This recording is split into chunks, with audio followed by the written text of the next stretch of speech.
What's up, family? Welcome back to FicklinTV. I'm Amber, and today I'm going to be discussing my 23-week pregnancy update. Baby is almost a foot long, about 11 inches, and 1 pound, in the size of a grapefruit. Baby has been super duper active. I've been feeling him or her throughout the day. As I'm going about my day, I feel a lot of kicks and a lot of movement, a lot of fluttering. Not just at nighttime now, throughout the day and all the time, really. Some symptoms I've been experiencing this week have been insomnia. I have been up until like 1 o'clock in the morning every single night. I don't even get remotely tired before then, and then when I do finally get to sleep, I have to be back up super early with the other kids. So I'm usually drained and exhausted during the day, and I have to take a nap because I'm up all night long.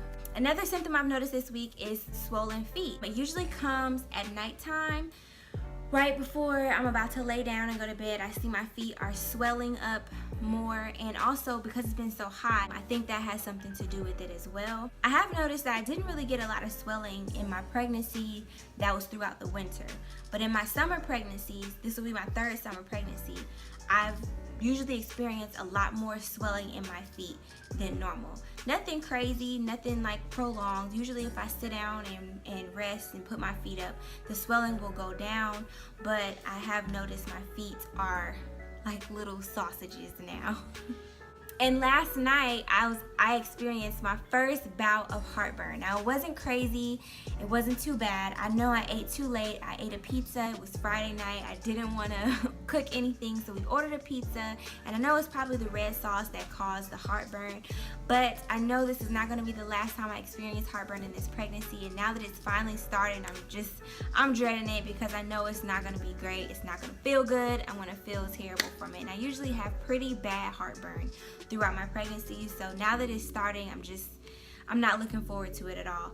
I will try to abstain from foods with red sauces or pastas, sodas with a lot of acid in them, things like that usually trigger it, so I will try my best to avoid having those things. So today I'm going to talk about one of my pregnancy must-haves. That's going to be organic raspberry leaf tea. So I have some here with me. There we go.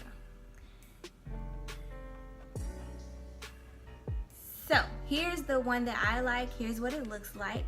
This tea is so beneficial, not only in pregnancy, but also I found just in general, every woman should have this. If you suffer from really bad menstrual cramps and you drink some of this herbal tea, it will really ease some of your PMSing and some of your symptoms during your cycle. But it's also very beneficial during pregnancy because I found that it strengthens the uterus, it tones the uterus, and it preps your uterus for labor, which is always really great. This herbal tea is rich in iron, so if you suffer from low iron in your pregnancy, I actually did in my first pregnancy, and I had to supplement with iron pills. My 2nd and 3rd pregnancy, I didn't have to do that since I was drinking this tea, and I didn't have the constipation that is often associated with taking iron pills. It's also rich with vitamins C, E, A, and B. So there is a bit of controversy over red raspberry leaf tea. There is a study out that says it can give you a shorter labor. Now, when I took the tea in my 2nd pregnancy for the first time, my labor really wasn't shorter. It was actually longer than my first labor. So I can't back up that statement, but I will say my contractions felt a lot different. They were a lot stronger, not really intense, but they felt effective. So I was progressing a lot more with the type of contractions I was having after drinking this tea during pregnancy, but I won't say that it's going to give you necessarily a shorter labor because everybody is different. With my son's pregnancy and birth, however, labor was a lot shorter, and I don't know if it was associated to drinking the tea or if it was the fact that this was my 3rd pregnancy. So as far as the taste goes, it does not taste like raspberry, so please do not get this and be upset in the comment section because it doesn't have a sweet taste. It doesn't. The taste is more so like a black tea taste, so you can sweeten it with honey or whatever sweetener you like to sweeten with, but it will not have a raspberry taste, so please be advised. It's an herbal taste, like that's what it's gonna taste like. I would also say that please avoid raspberry flavored teas because it's not gonna give you the effect of the organic raspberry tea, because this comes from a raspberry leaf, which is the actual beneficial part of drinking this. Your flavored raspberry teas, it's not really going to help you with that. It's just going to give you that nice flavor. And I would just be careful with taking teas during pregnancy because it can cause so many other issues. Another thing I want to say about the tea is please start this in your second trimester, because it's so effective and it can strengthen your uterus. That I would advise to not take this during your first trimester, or if you've had preterm labor before, or if you've dealt with miscarriages or anything like that. I wouldn't start it then.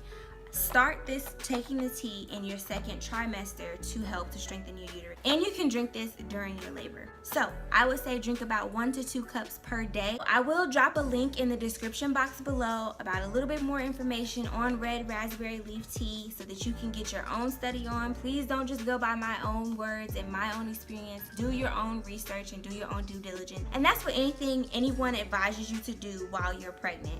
You need to do your own research and your own due diligence before starting any regimen, anything that someone advises you to do in pregnancy and in life in general. You need to do your own research before doing it. So without further ado, let's jump into my belly shot. So here's what my belly looks like with clothes on from the front, from the side with clothes on, from the back,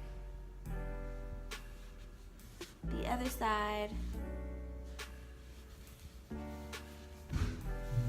from the front with clothes off, from the side, the other side, and the front again. So thank you so much for watching this video. If you liked it, please give it a big thumbs up.